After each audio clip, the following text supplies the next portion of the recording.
Welcome to the Influential Christian Entrepreneur Podcast, where we uncover inspiring stories and strategies of successful Christian entrepreneurs. In today's episode, we have the pleasure of interviewing John Robertson, who is an expert in transforming crisis and mental health challenges into an opportunity for growth, or the opportunity for growth. A leadership and culture specialist, he has over 30 years of crisis intervention training and experience with numerous workplaces, families, first responders, communities, and has served on an international trauma and crisis boards. Welcome, John Robertson. Thank you for being here. My pleasure, and thank you, Francine, for inviting and allowing me to be your guest. Much appreciated. Thank you so much. So, John, you and I met through a common acquaintance. He said that you were a fellow Christian entrepreneur. And because you are a Christian, I would like to know, everybody has a different story, and I would like to know how you became a Christian. Well, actually, it was one of those stories. It was 100 years ago because I was raised when there was no power, and we went to school with granite and a chisel, and picture Flintstone. At least in my kid's mind's eye, that's the school how I started. But in those days, Billy Graham, what was it called? Evangelistic Association, maybe. They used to do movies. Forward, gave my life to Christ. I was about 17. And so some would say 60, 70, 80 years ago. It wasn't that long. But one of the things that became a catalyst for the work is that's when I gave my life to Christ. But there are two commitments that every Christian makes. First is Jesus as Savior. Second is Jesus as Lord. So when I gave my life to Christ, Savior, I was 17. The problem is I wasn't discipled, which is the process of allowing Jesus to be Lord. So what does allowing Jesus to be Lord entail? Well, to make it really simple, there's two ways to live, right? One is I've got the reins and he's on the wagon with me and we're journeying, or he has the reins. And let me give you you and your listeners a simple snapshot. Years ago, I discovered that being a Christian is a little like a bicycle built for two. And for years, I was on the front seat and my Jesus was kind of on the back. And you know that prayer life that many of us have? God, I don't know if I'm going to be able to make this corner. Can you pedal with me? Can you lean with me?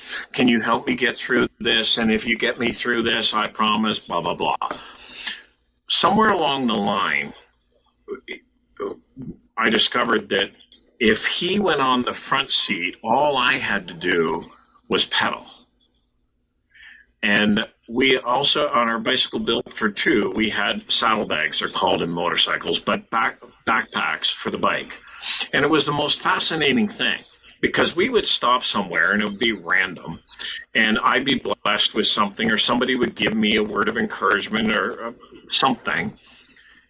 And the next stop, the person needed exactly what I was just given. And there have been a couple corners that we've come into that I thought, we are so going to die going into this corner. And I'm whining on the back seat, and I can still hear the voice, not literally, but hear the voice in my mind's eye. John, shut up and pedal. I've got this. Huh. That's a pretty good way to put it, because it really kind of goes into what you do for a living. Yeah. Because you're talking about whining while you're in the wagon, thinking you're going to die, screaming. And what you do is help people, companies, organizations in crises. Can you tell us about in crisis? Tell us a little bit about that. So there's four elements of definition of crises. The first three are the most obvious: sudden, unexpected, threat to goals, normal. But it's the fourth one that matters. The fourth factor of crisis definition is that point where the old is no longer sustainable and change is a given. It's not an option. And what happens is, if change is not required, call it what it is. It's a failure. Move on, learn. And so what I do is, there's always two sets of values in every organization and in most people's lives. There's the ones on the website, in the brochures, the ones that we tell people. And then there's the ones we actually operate by. And what happens, I call crises the hot water teabag effect. If we want to find out what's important to a person or an organization, put them in hot water. What's inside always leaks out. And that's what I do.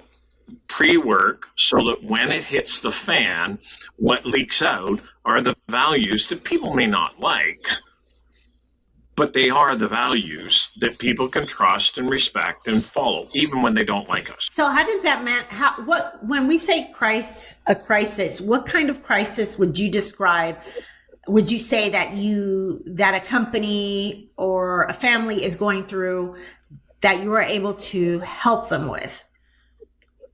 Okay, so first thing that please, listeners and Francine, I know you and I chatted about this previously, but the event is never the real crisis. And that is the most important thing to understand. So you and I have a motor vehicle collision on the way to work. You're doing that kind of sucks. Oh, well, life happens. Let's carry on. I'm still a deer in the headlights effect, kind of thinking, oh, no, what am I going to do? So it could be a collision on the way to work. Could be seeing something fatal. It could be a spouse diagnosed with cancer. It could be a favorite employee retiring. It could be a change of leadership or management. It could be, I'm just going through some examples that pruning of the workplace, downsizing, restructuring, whatever word they happen to give it this month. But it's that when the status quo is no longer status, that could be a crisis for some people. And right now, I don't know what it feels like for you, but holy smokes, it just seems like every time we turn around, another person's being diagnosed with cancer. And in the workplace, what happens if one of those people are truly the ones that, there are certain people, man, you just love to see them. So it could be the leader, it could be the admin, it could be the custodial, it could be a colleague, and all of a sudden that person gets walloped. Right. So the first one is, the event is never the real crisis. But the second is, how leadership handles a crisis will tilt towards engagement and health, or unhealth and disengagement. It will never leave it neutral. I am not asking you to be transparent if it's not in your wheelhouse, but I want you to think about a situation where you were kind of up to your neck in alligators, one of those hot water teabag in mind of up to your neck in alligators, hot water teabag moment. A crisis for you. Okay. You will have noticed two groups of people in your life.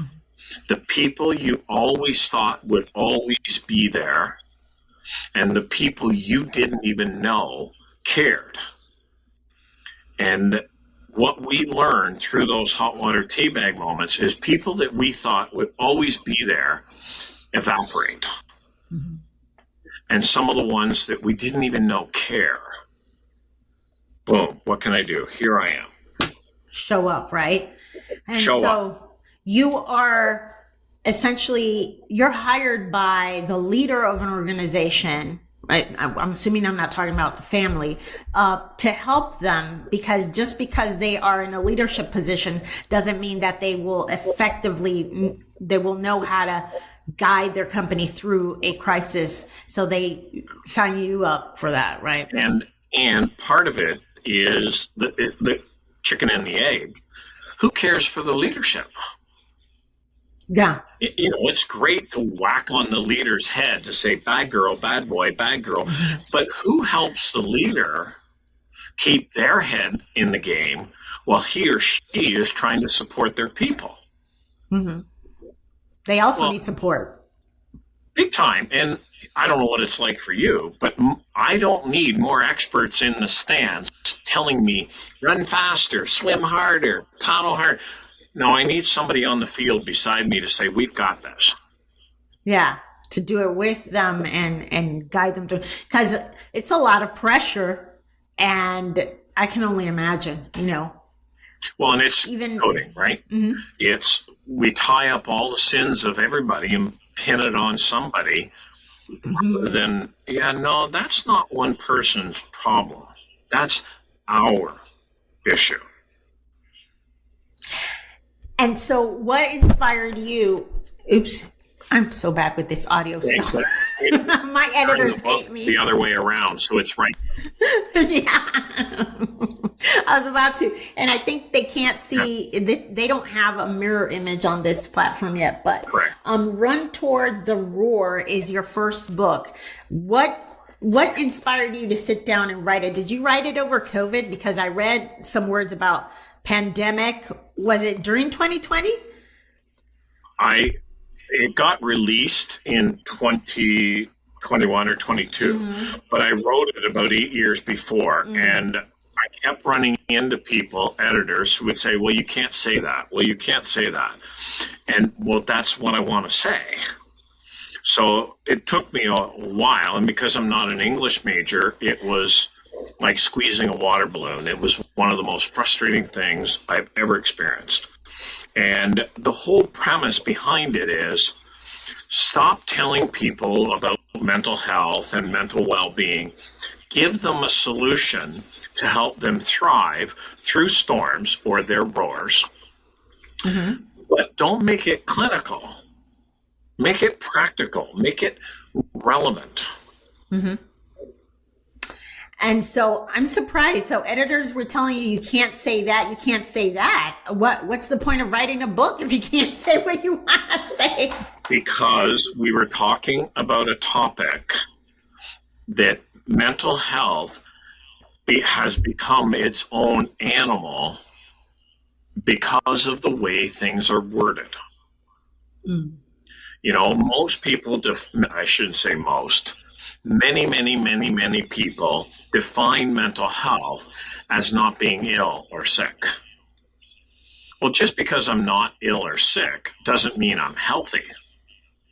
Mm-hmm. And so what I wanted to do was transform that conversation from why settle for being resilient? Why not thrive? And as leaders, why not finish well rather than just finish? Right. Thrive. I like how I'm reading the book, and that distinction between being resilient, which is going to get you here and keep you there, versus thriving, which is going beyond. And that's where we all want to be. Absolutely. Absolutely. Yes. I agree with that. And so, John, tell me a little bit about the premise behind this podcast is that we've always been told to never mix your faith in your business. And, I've worked for the corporate world before. I know that was a big no-no. Now that I'm an online entrepreneur, I found the same thing to be true. People don't think that it is appropriate to talk about your faith, to talk about politics. But in here, we're talking about faith as it relates to your business. You shouldn't put that out there in the business world because it can alienate people, especially people who aren't people who don't believe in the same thing you do. It could lose you you can lose business because of that, and it could be a major turnoff. In fact, it can even give you a negative image. So what do you think about that? Do you think that it's appropriate, however you want to put it, to mix your faith in your business? Okay, well, there's a bunch of things that are really fascinating here, because if you look at the terms, and this is where a lot of the problems happen, are we talking about beliefs, faith, or religion? Mm-hmm. Most people don't differentiate, and that's where a lot of the problems come from. I agree with don't mix religion and politics in the workplace. I agree with it. Mm-hmm. However, mixing faith or beliefs is what gives depth to a relationship. If it is I language, not you, Francine, what you should believe, what you should have, well, that's not sharing. That's lecturing or whatever you want me to call it. The second part is if I am sharing what is true for me, period, and you don't like it, then who's the one with the issue? Mm-hmm. So, for example, the way I compare sharing beliefs and faith is if I'm sharing it and I love my wife, does that matter to me if it offends you? No. Hopefully not, because if it does matter, I have a bigger problem on my hands. And what has happened is, especially in churchianity, we have tried to help God out with the convicting, and that's why it doesn't mix. And I mean, I can go to any of the lobby groups. They're sharing their faith. They're sharing their belief. So what you're saying is you're welcome to share what you have faith, what you believe, but I'm not allowed? Well, hold it. The second part is many psychology fields do not allow beliefs to be part of counseling or therapy. Mm-hmm. And the problem with that is every time you and I get on the highway or on a plane, we are living our belief. Because when I get on the highway, I expect other people to obey the Highway Traffic Act. Therefore, they're not driving. That's a lot of faith. Like, when I get on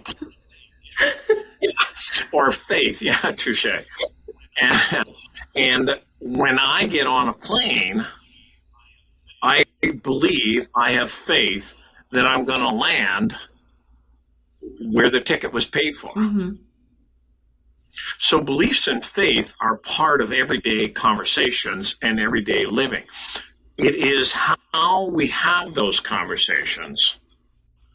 So, for example, if somebody shares something with me that, well, I can say, well, that's not what I believe, but okay. Yeah. Well, what do you mean? Well, no, you have your point of view, mm-hmm. and I don't share the same point of view. That doesn't mean one of us is right or wrong. Now, the other part that always comes out of this is key of leadership. Mm-hmm. We do not share a definition of tolerance that is actually from the dictionary. Tolerance used to mean you're welcome to have a belief that your hair color is better than my highlights. Today, tolerance means you have to endorse my hair color as equally as your own. Mm-hmm. Well, that's not tolerance. And so therefore, leadership have to be convicted and convinced enough of their own faith, of their own values, to be able to share, no, this is what I believe. But more importantly, this is what I'm living, and this is what you should see. Mm-hmm. The problem that keeps happening is, this is what I'm sharing, but what you're seeing is not matching. Right. Which is what a lot of people have a problem with. It's kind of like, imagine how it's going to work for me if I go to my wife and say, sweetheart, I really love you. I love being married to you, but I kind of like my girlfriends too.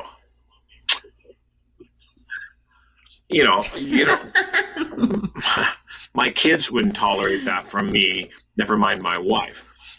But what happens, and as a Christian, I have to define, and my question that I always come back to, how do you want people to describe you non-physically? And there's a verse in Peter that says, be willing to give the reason for the hope that is within you. But it's that last part that a lot of people forget. When they ask. When they ask, exactly. And if they don't ask, they're not the ones with the issue. Mm-hmm. So the whole premise behind this book is a term I coined, passio fidelis. Passio is the root word of passion. Fidelis is the root word of fidelity, faithfulness, and loyalty. You know, if is Christ my Lord and Savior, unless it gets really hot or the fires crank up or whatever. So how do you incorporate your faith? Is that even an appropriate word for what I'm trying to ask you? How do you mix your faith in your business? How do you do it? Simple. I tie it back to, so when people start talking about our values, our beliefs and thoughts determine our values. So if I believe the world should spin around me, you will see the value of selfishness. Mm-hmm. If I believe that I am here for a distinct amount of time to serve and encourage others, then that belief and thinking should give birth to values that others, you know, John can be such a pain in the neck, but man, I love having him in my boat. And, you know, and this is brag alert. There is no humility involved in this, but I got a great compliment from a guy. He's in one of those lightning rod roles. So whether it be first responder, bylaw, in kind of that, nobody likes rules right now. Anyways, his boss called me to say, can you meet with him? Because he's getting anxious and depressed and a whole bunch of other things.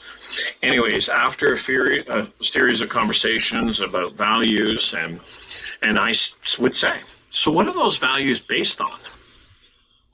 Well, it's just what I value. And I said, okay, so if you're meeting with a client, customer, person who values something different, how can you have a good conversation? Because you're honoring your values, he or she are honoring theirs. You're both right, but you're both wrong. There's no neutral ground. Mm-hmm. So anyways, long story short, he ended up having a great conversation. He's decided to start exploring his faith because he needs to find something to anchor his values to that is not his thoughts and feelings. And his compliment to me was, he said, you know, John, you have the great gifting to be able to take my hand, slap me across my face with my hand so that I want to say thank you. And it was like... And the way you do it. Not really sure. With a straight face, too. Well, and it was perfect because we did the core work, and now I touch in on kind of once a month. And he made a comment. He said, I said, so how are you doing? And he said, I've actually acquired a taste for slapping myself across the face and thanking myself. And it was like, awesome. How perfect is that? Yeah. So what I'm getting is you bring your faith up when in the right context, when in normal conversation and when people ask. Is that correct? And if Christ, God, whatever, are the truth, then use that as a foundation or an anchor point to pivot around. Mm-hmm. If they're not foundational or they're not the truth, then our pivot point is always going to be shifting. Right. And so what about, I find it quite clever what you did with the name of your company. And I know that you don't tell people about it everywhere, but Fort Log, what does that mean? Well, there's two elements. Fort, safe place in the frontier. You got to have a clear vision as to where you want to go. And a log is a journal to sail the seas because you want other people to come with you, and there's no point going alone. And it's in uppercase because it's an acronym for TLOG, for the love of God. Wow. So unless you tell people, they never know. They never know that it actually means for the love of God. That's a clever way of incorporating your faith into your business. And I mean, part of what a lot of us forget is look at where most of Jesus' miracles were. They weren't in the synagogue. Mm-hmm. They were in the marketplace. So right, the marketplace. And so added to that, he was a carpenter for 30 years. He was a minister for 3. So where did he get all his illustrations from? Where did he learn those practical contexts of how to serve people? Mm-hmm. He was not a philosopher. He was a carpenter. And what comes out of that is he was earthly relevant while being heavenly focused. Right. Absolutely. And I heard a statistic the other day that 8 to 10 times more people convert in the marketplace than at church right now. I wouldn't be surprised. I don't know that stat, but I wouldn't be surprised by that because look around. I was reading this woman, I think it was just today. She was sharing about how she's really challenged about, do I get up and go to church on Sunday morning, and trying to find a fellowship that was real and applicable and relevant. And she was sharing just that challenge. That was me. I know who it was. I'm like, that sounds familiar. It should. You got me for a minute. I thought it was somebody else. I'm like, hold on. What? Yeah. No. And one of the things, Francine, that happens is if we are looking at where most people struggle living their faith, mm-hmm. It's not in the church. It's everywhere else. Yeah. And I live my faith with my neighbor who is a royal pain in the neck if it's that high up. Can I live my faith with that workplace? Can I live my faith in a time where truth doesn't matter, social media or whatever steers the ship? Mm-hmm.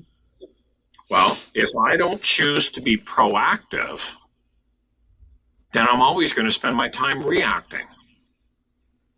Yeah. And I can't remember the author's name, but it was everything I needed to know I learned in kindergarten, because the important things are seldom urgent. Yes, absolutely. I just love how you put things just to the point, clear and concise.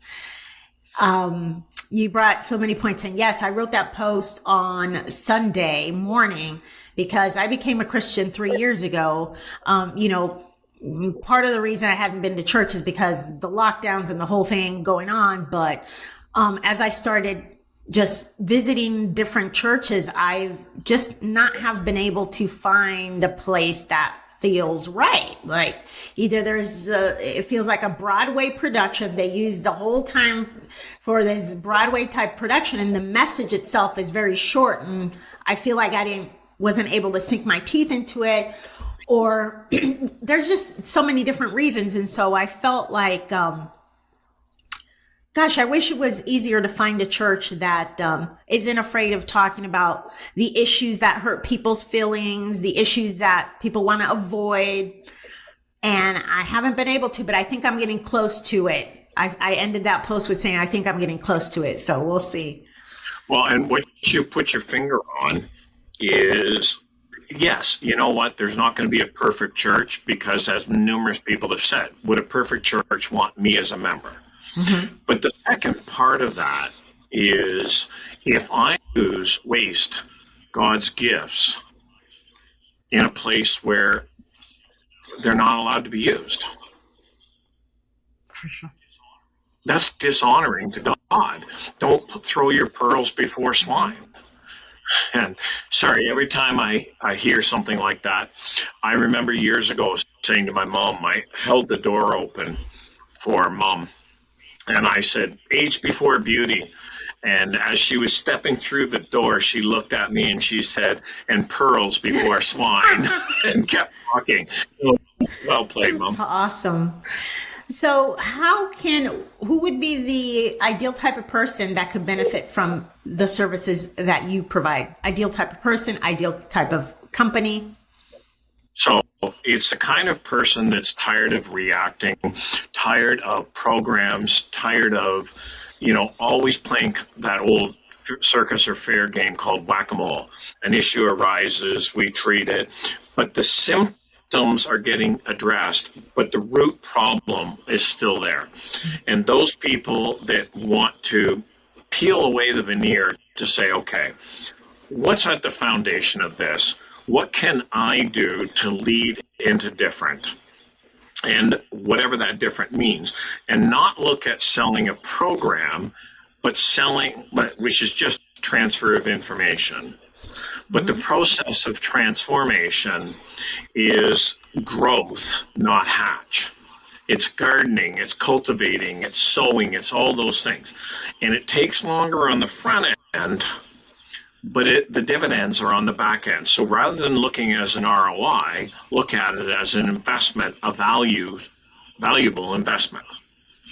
And so those people who are feeling like they're on a treadmill or merry-go-round or playing whack-a-mole, who are getting exhausted, who want to finish well, who want to thrive, and they know that their organization has kind of been there, done that with programs, but the residual value just isn't sticking. Because I've been in a corporate environment where they bring in the trainer to address issues. They give you a speech, a training, whatever. And you it's like, oh yeah, that's great for like 2 days. After day 2, you've forgotten everything. Well, and Francine, you asked me at the beginning how I became a Christian. My work is based around the gap. So I gave my life to Christ, but not as Lord. Coaching in the church is called discipleship. Coaching is all around helping people live out their values and their focus. It is not selling a program. Because you get information, but then how to apply the information is another thing. And one of the visuals I use for people that I serve is let's build your huddle, just like North American football. Put the people on the field around you that you can share mind and heart with. The rest of the world sees your bums. But compare your play so that you can run it. Don't put more experts in the stands of, you should, you should. That's not helpful. Mm-hmm. Mm-hmm. But people on the field beside you who are able to say, yeah, that didn't go quite according to plan, and then grow forward. Yeah. Let's go forward together. And so what's the best way for people to find you?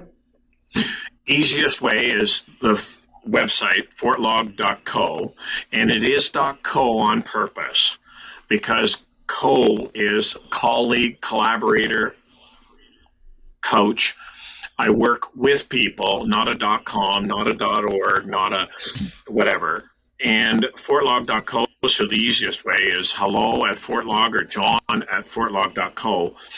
But and the show notes, I'm going to send you a landing page for this, follow up for this. But just have that conversation. Shoot me an email. Let's have a conversation. No, I am not selling anything because my values, I may not be the best person. Mm-hmm. Welcome to the human species. Absolutely. That's important. But you're also active on LinkedIn. So you can find the link to that. I will put it in the show notes as well, because I know John Robertson, there might be a few thousand John Robertsons on LinkedIn. Yeah, it's not exactly an uncommon name. And when we first moved to the town that we moved into, we went into the bank and the bank did John Robertson. And turns out there was a guy who borrowed tens of thousands, borrowed in quotation mark, tens of thousands from a whole bunch of people and evaporated. So when I moved, yeah, not a name you wanted to choose. Oh man, John Robertson. Well, I want to thank you, John Robertson, for being here today. I know this is going to be a conversation that our listeners are going to enjoy just because you articulated so clearly how it is that you choose to share your faith in business, and the idea that, one of the most important things is how we use when you share your faith from a first person, which is what I always say, sharing your first person account, right? Your stories is a way that flows naturally, doesn't feel like you're telling people you should. And then also waiting till people ask. So that's one way of doing it for sure. And I love that. And it depends on everybody's personality, right? Because everybody has a different way of doing it. And Francine, the other thing that we have to keep in mind is it is like being married.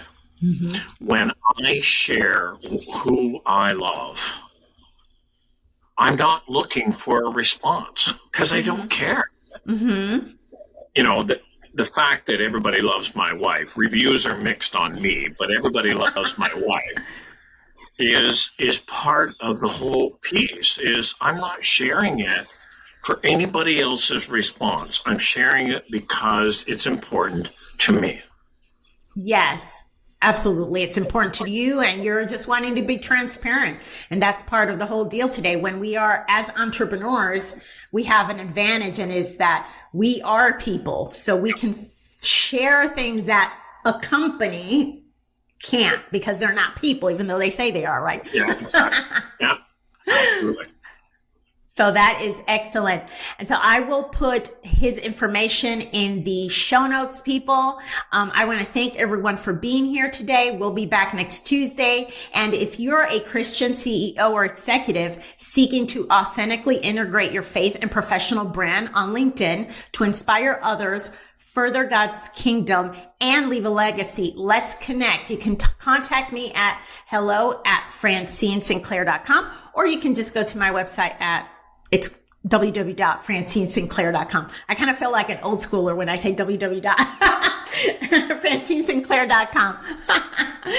All right. So we'll be back next Tuesday with another insightful interview. Thank you so much, everybody, and have a fantastic week. Bye.